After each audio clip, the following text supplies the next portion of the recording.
जैन दोस्तों, MPPSC 2.0 में आप सभी का स्वागत है।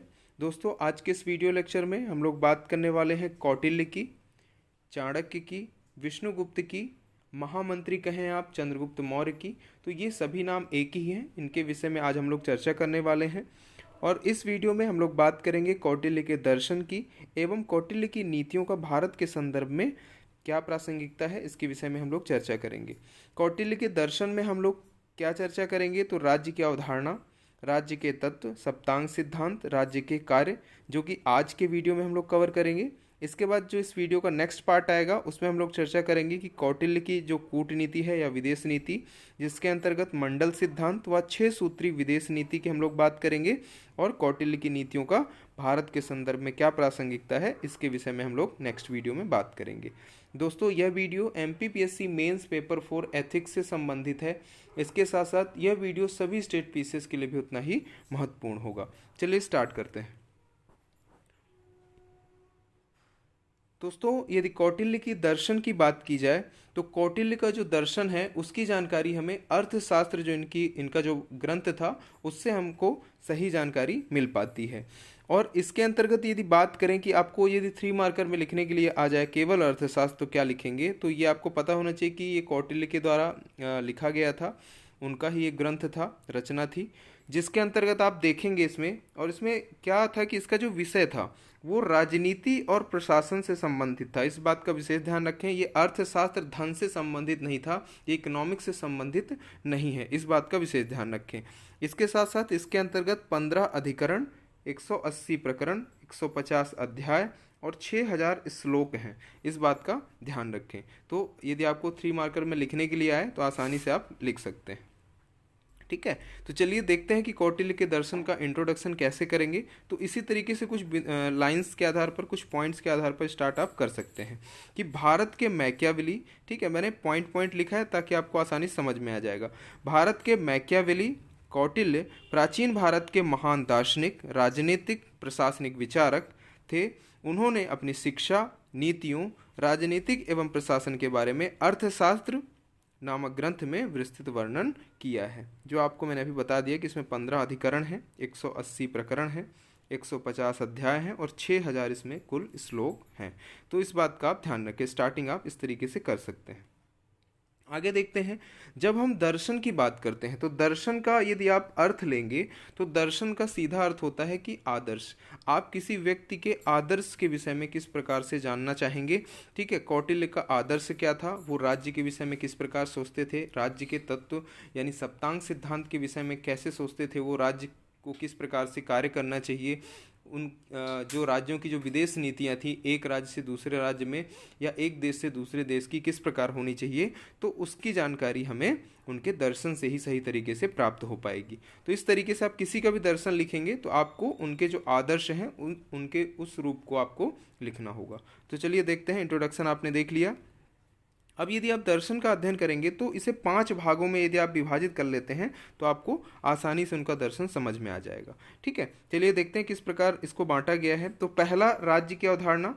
राज्य की अवधारणा में उनका जो सामाजिक समझौते के वो पक्षधर थे, उसके आधार पर, क्योंकि वो दैवी सिद्धांत को नहीं मानते थे, उसकी जगह वो सामाजिक समझौता था, उसके आधार पर वो काम करना चाहते थे। ठीक है, तो ये एक बात आप ध्यान रखें, सामाजिक समझौते के वो पक्षधर थे। ठीक है, दूसरा इसमें बिंदु क्या लिया है मैंने, राज्य के तत्व यानी सप्तांग सिद्धांत के विषय में हम लोग देखेंगे। राज्य के कार्य यानी सुरक्षा, सामाजिक दायित्व, जन कल्याण के कार्य, स्वधर्म का पालन करना। तो इन कुछ बिंदुओं के आधार पर हम लोग आगे डिस्कस करेंगे। इसके बाद जो विदेश नीति, कूटनीति, मंडल सिद्धांत व 6 सूत्री, वह नहीं है, वह है, तो इसको ध्यान रखें, वह 6 सूत्री विदेश नीति के विषय में हम लोग आगे देखेंगे। तो आज हम लोग जो बात करेंगे तो 1 2 3 जो 3 पॉइंट्स हैं ऊपर, उनके विषय में आज हम लोग देखेंगे। चलिए देखते हैं क्या है। तो राज्य की अवधारणा की यदि बात करें तो कौटिल्य जी ने राज्य की जो अवधारणा दी है उसमें क्या कहा है कि वो दैवी सिद्धांत को नहीं मानते इसमें। ठीक है, उनका कहना ये था कि हम सामाजिक समझौते के आधार पर काम करेंगे। कहीं कहीं पर इसे कॉन्ट्रैक्ट बेस भी कहा जाता है, संविदा का सिद्धांत भी कहा जाता है, तो इसका भी विशेष ध्यान रखें। ठीक है, इसमें होता क्या था आप देखेंगे कि जो कृषि उपज है, आप देखेंगे इसमें, यदि आप पूरा ना लिखना चाहें, कि उनका मत था कि जब लोग मत्स्य न्याय से तंग आ गए तब उन्होंने मनु को अपना राजा माना, मनु से उन्होंने लिया है। ठीक है, मनु को अपना राजा चुना और अपनी जो कृषि उपज थी उसको 1/6 भाग राजस्व रूप में लेकर राजा ने उनकी सुरक्षा तथा कल्याण की जिम्मेदारी ली। इस प्रकार सामाजिक समझौते के तहत राज्य की उत्पत्ति सामने आई। ठीक है, तो राज्य की उत्पत्ति कैसे सामने आई उनका मानना था, तो सामाजिक समझौते के तहत आई।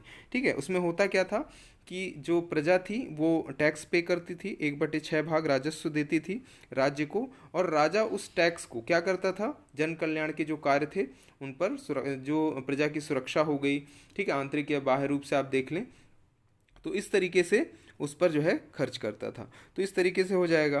तो आगे बिंदु देख लेते हैं इसमें क्या है। तो राजा प्रजा से राजस्व की वसूली करेगा, उनका मानना था, और उसके बदले वह लोगों का जो कल्याण है उसको करेगा। ठीक है, उनके कल्याण के विषय में सोचेगा। तो ये चीज़ें आप ध्यान रखें, 2 से 3 बिंदु हैं, आप आसानी से लिख पाएंगे, क्योंकि देखिए शब्द सीमा भी 150 है, उसको भी ध्यान रखना है आपको। ठीक है, चलिए देखते हैं नेक्स्ट बिंदु। ये हम बात कर रहे हैं कौटिल्य के दर्शन की, जिसमें हमने पहला जो पॉइंट लिया था राज्य की अवधारणा, उसको हमने डिस्कस किया, जो कि दैवी सिद्धांत पर आधारित ना होकर सामाजिक समझौते पर आधारित है। इस बात का ध्यान रखें। नेक्स्ट हम लोग देखते हैं राज्य के तत्व। तो राज्य के तत्व की बात करें तो सप्तांग सिद्धांत। अब सप्तांग सिद्धांत क्या है, नाम से स्पष्ट है, सप्तांग, ठीक है, 7 अंग। ठीक है, सप्तांग जो है 7 अंगों की बात करता है। ठीक है, तो कौटिल्य ने जो राज्य की तुलना की है वो मानव शरीर के 7 अंगों से की है। इस बात का विशेष ध्यान रखें, आपको समझ में आ गया होगा। जिस प्रकार मानव का शरीर अंगों से मिलकर बना होता है एवं मिलजुल कर कार्य करता है, उसी प्रकार कौटिल्य ने कहा कि राज्य के सभी 7 अंगों को मिलकर अपने दायित्व का पालन करना चाहिए। तो ये राज्य के जो 7 अंग होंगे, ठीक है, जिनको आप इसमें देखेंगे, वही सप्तांग का सिद्धांत होगा इसमें। ठीक है, तो आइए देखते हैं कौन कौन से अंग होंगे और किसे कहा गया है। तो सबसे पहले राजा की बात करें, स्वामी जो होगा, तो सिर की जो तुलना की गई है वो किससे की गई है, राजा से की गई है। जो स्वामी होगा उसकी तुलना सिर से की गई है। तो चाणक्य के अनुसार राजा धर्म में रुचि रखने वाला होना चाहिए, सत्यवादी होना चाहिए, परिश्रमी, दूरदर्शी व चरित्रवान होना चाहिए। इसके साथ साथ योग्य लोगों की पहचान करने वाला होना चाहिए। कहने का अर्थ कि जो राजा होगा उसकी विशेषताओं के विषय में उन्होंने बताया कि इस प्रकार से राजा होना चाहिए। तो राजा हमेशा सिर के समान होगा, इस बात का ध्यान रखें। सबसे ऊपर क्या होगा, सिर होगा, तो राजा सिर, इसका ध्यान रखें, याद रखें, इसे एग्जाम में काम आएगा। दूसरा बिंदु है अमात्य मंत्री। ठीक है, अमात्य मंत्री की तुलना किससे की गई है, तो आंखों से की गई। मानव शरीर का जो अंग होता है आंख, उससे तुलना की गई किसी मंत्री की। तो उन्होंने क्या कहा कि चाणक्य जी ने कहा कि जो मंत्री हैं, जो अमात्य हैं, वो कैसे होने चाहिए, चरित्रवान होने चाहिए और निपुण होना चाहिए, किसी कार्य में निपुण होना चाहिए वो। ठीक है, इसके साथ साथ योग्य अधिकारी जो कार्यों का निर्वहन सही तरीके से कर सके, वो एक ऐसा अधिकारी होना चाहिए जो अपने कार्यों का सही तरीके से निर्वहन कर सके। तो इस बात का ध्यान रखें, दूसरा बिंदु हो जाएगा। तीसरा है जनपद, जिसको आप लिख सकते हैं प्रजा और भूमि। दो दो चीजें इसमें होंगी जनपद के अंदर, भूमि और प्रजा। तो भूमि के विषय में क्या कहा है, इसकी जो तुलना है वो देख लें किससे की गई है, तो जंघा, जो शरीर में जो हमारा जो जांग वाला हिस्सा होता है, पैर जो हमारे होते हैं, जिस पर हमारा शरीर टिका होता है, उसकी तुलना किससे की है, जनपद से की है। ठीक है, जनपद, आप ध्यान रखें, भूमि और प्रजा ब्रैकेट में लिखेंगे इसको। ठीक है, इसके साथ साथ देखेंगे उन्होंने ये कहा कि जो पैर है, जो जंघा है, उसमें क्या होता है कि जो शरीर का हमारे भार है वो लेके रखता है। उसी प्रकार यदि देखें तो जनपद जो होता है, जो भूमि होता है और प्रजा होती है, वो राज्य का अस्तित्व होती है, उसके ऊपर ही पूरा भार होता है। इस बात का ध्यान रखें। तो राज्य का अस्तित्व होता है भूमि और प्रजा या जनपद। ठीक है, चाणक्य ने भूमि के विषय में क्या बताया है कि उपजाऊ होनी चाहिए, प्राकृतिक संसाधनों से संपन्न होनी चाहिए, पशुधन, तालाबों, नदियों से युक्त वन भूमि को उन्होंने क्या बताया है, सर्वोत्तम बताया है। इसके साथ साथ उन्होंने प्रजा के विषय में क्या कहा है, तो प्रजा को क्या होना चाहिए, स्वामी भक्त होना चाहिए। तो स्वामी के आदेशों के अनुसार, राजा के आदेशों के अनुसार कार्य करने वाली प्रजा होनी चाहिए और उसकी आज्ञा का पालन करने वाली प्रजा होनी चाहिए। तो इस तरीके से एक अच्छे राज्य की स्थापना होगी। तो इस बात का ध्यान रखें। आगे देखते हैं कि दुर्ग और किला, जो दुर्ग और किला हैं उनकी तुलना शरीर के किस अंग से की गई है, तो बाहें और भुजा, जो बाह होती है, हमारा जो भुजा होता है, उससे किसकी तुलना की गई है, दुर्ग और किले। तो बोलते हैं ना, एक हष्ट पुष्ट व्यक्ति होना चाहिए, डोले सोले होने चाहिए, मजबूत बॉडी होनी चाहिए उसकी। तो होगा क्या कि वो एक किसी व्यक्ति की अगर रक्षा करना है तो थोड़ा सा मजबूत हो तो सही तरीके से कर सकता है। बस इसका सीधा संबंध आप देखें रक्षा से किया गया है। तो राज्य की रक्षा हेतु क्या करना चाहिए, आवश्यक रूप से मजबूत किले व दुर्ग का निर्माण इसमें करने की बात की गई है। तो इस तरीके से चार हमने देखे, चार शरीर के अंग और तुलनाएं हमने देख ली कि राजा का सिर से, मंत्री का आंखों से, जनपद या भूमि प्रजा की बात कर लें तो जंघा या पैर से, इसके साथ दुर्ग या किला की बात करें तो बाहें और भुजा। तो चार हमने देख लिए हैं। आगे देखते हैं हम लोग। तो इसके बाद देख लेते हैं पांचवा। पांचवा क्या है, कोष या राजकोष की यदि बात करें तो इसकी तुलना किससे की है कौटिल्य जी ने, तो इसकी तुलना की है मुख से। किससे की है, मुख से तुलना की है कोष की। और राज्य के संचालन हेतु उन्होंने इसे क्या कहा है, महत्वपूर्ण तत्व माना है, जिससे कि राज्य का क्या होगा, भरण पोषण हो सकता है, सेना व नौकरशाही के जो खर्चे होंगे उनको भी इससे काफ़ी हद तक सुलझाया जा सकता है। ठीक है, तो यदि कोष मजबूत होगा, राजकोष, उसमें राजस्व सही तरीके से प्राप्त हो पाएगा तो क्या हो जाएगा, सेना और नौकरशाही के जो खर्चे हैं उनको सही तरीके से क्या किया जा सकता है, निपटाया जा सकता है। ठीक है, और उनको आसानी से जो वेतन वगैरह देना होगा उनको, वो सही तरीके से किया जा सकता है। तो ये ध्यान रखें कोष में। नेक्स्ट देख लेते हैं इसमें छठवां क्या है, तो दंड और सेना। दंड और सेना की जो तुलना की गई है वो मस्तिष्क से की गई है। ठीक है, तो इसमें देख लेते हैं। तो होगा क्या कि शत्रु व प्रजा पर सही तरीके से नियंत्रण के लिए क्या होना चाहिए, सेना होना चाहिए, और सही तरीके से दंड की व्यवस्था भी इसमें होना चाहिए। तो इस बात का ध्यान रखें, दो चीज़ें। ठीक है, और इसके बाद अंतिम बिंदु है इसका मित्र। तो ठीक है, मित्र की जो तुलना की गई है वो किससे की गई है, मनुष्य के शरीर कान से, जो कान हमारा होता है उसकी तुलना किससे की गई है, मित्र से की गई है। तो कौटिल्य क्या कहते हैं इसमें कि कौटिल्य ने मनुष्य के कान की तुलना मित्र से की है। कौटिल्य सहज मित्र व जो कृत्रिम मित्र होते हैं, बनावटी जो मित्र होते हैं, उनमें अंतर बताते हुए कहते हैं कि जिस राजा के मित्र कामी, लोभी, कायर होते हैं उनका विनाश निश्चित ही होता है। तो इस बात का ध्यान रखें। ठीक है, तो इसमें 7 हमने देखे, पहले से स्टार्ट कर देते हैं। राजा सिर, मंत्री आंखें, जनपद या भूमि की बात करें, प्रजा की बात करें तो जंघा और पैर, इसके बाद दुर्ग या किले की बात करें तो बाहें या भुजा। ठीक है, इसके बाद देख लें कोष यानी मुख, उसके बाद दंड या सेना की बात करें तो मस्तिष्क, इसके बाद मित्र की तुलना की गई है कान से की गई। तो इस तरीके से 7 अंग थे। यही सप्तांग सिद्धांत हैं जो कौटिल्य ने या चाणक्य ने बताए हैं। ठीक है, तो ये कौटिल्य के दर्शन का एक भाग था जिसे राज्य के तत्व के नाम से भी जाना जाता है। यदि परीक्षा में आपसे पूछ ले कि राज्य के तत्व क्या क्या थे तो यही 7 तत्व, ठीक है, सप्तांग सिद्धांत को आपको लिख देना है। ठीक है, चलिए देखते हैं अगला इसमें क्या है, तो राज्य के कार्य। ठीक है, तो राज्य के कार्य में देख लेते हैं। ठीक है, किस प्रकार से उन्होंने बताया। तो चाणक्य ने एक ये कहा था, कौटिल्य ये कहते हैं कि जो व्यवस्था है, जो राज्य की जो व्यवस्था है वो कैसी होनी चाहिए, वो केंद्रीकृत होनी चाहिए, क्योंकि राजा को ही सबसे ऊपर होना चाहिए। ठीक है, और राजा के कहने पर ही सभी कार्य होने चाहिए। पर एक बात उन्होंने विशेष ध्यान दी थी इसमें कि निरंकुश नहीं होना चाहिए। ठीक है, राजा सर्वोपरि होना चाहिए। ठीक है, पर निरंकुश नहीं होना चाहिए, इस बात का विशेष ध्यान रखें। कैसे लिखेंगे देखते हैं। तो चाणक्य केंद्रीकृत शासन व्यवस्था पर विश्वास रखते थे। उनका मानना था कि राजा को सर्वाधिक शक्तिशाली होना चाहिए। जब सबसे ज़्यादा शक्तिशाली होगा तो वही क्या होगा, सबसे उच्च पद पर बैठा होगा। राज्य के पास न्याय व दंड की शक्ति होनी चाहिए। 2 शक्तियाँ होंगी, न्याय और दंड की। उनका मानना था कि राजा को निरंकुश नहीं होना चाहिए, इस बात का ध्यान रखें। निरंकुशता की बात उन्होंने नहीं की, निरंकुश नहीं होना चाहिए। ठीक है, राजा व राज्य का कर्तव्य न केवल प्रजा की सुरक्षा करना है बल्कि जन कल्याण व व्यक्ति का संपूर्ण विकास भी राज्य का उत्तरदायित्व होगा। तो इस तरीके से आप स्टार्ट कर सकते हैं राज्य के कार्य। ठीक है, 2-3 लाइनें जो आपको अच्छी लगे लिख सकते हैं इससे। ठीक है, पहला इसमें मैंने बिंदु लिया है कि सुरक्षा व व्यक्ति का सर्वोच्च विकास। तो इसमें दो तरीके से सुरक्षा आपको दिखाई दे रही होंगी, आंतरिक एवं बाह्य रूप से।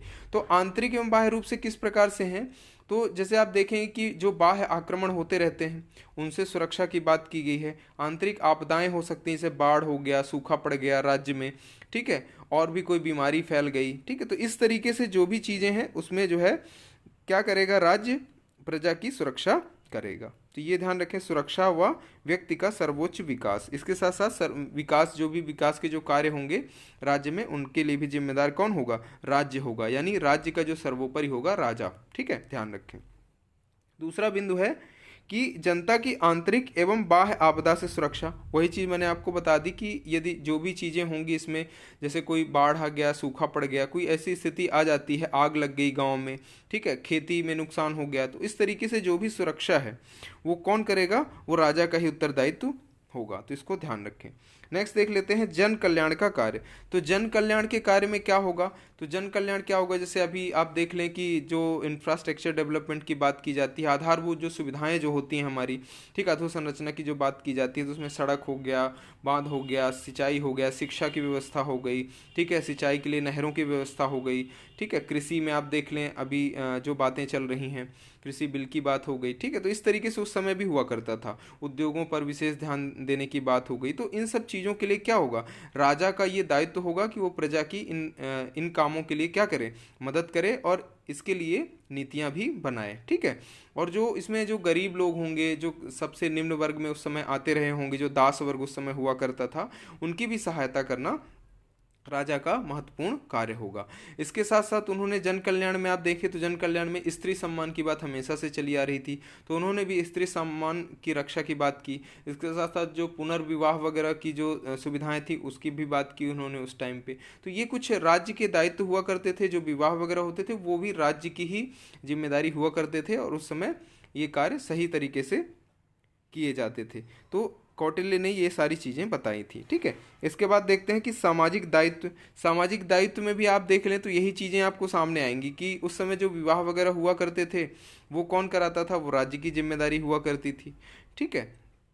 तो प्रजा यदि खुश है या नहीं है, उनकी प्रसन्नता का ख्याल रखना है, उनके लिए जो भी सुविधाएं हैं समाज में रहने के लिए, वो सारी सुविधाएं उपलब्ध कराना, ठीक है। तो ये क्या हो जाएगा, सामाजिक दायित्व हो जाएगा, ठीक है। उनकी शिक्षा की व्यवस्था करना, जो महिलाएं थी उनकी शिक्षा की व्यवस्था कराना, ये सारी चीज़ें किस में आ जाएंगी, आपकी सामाजिक दायित्व में आ जाएगा, ठीक है।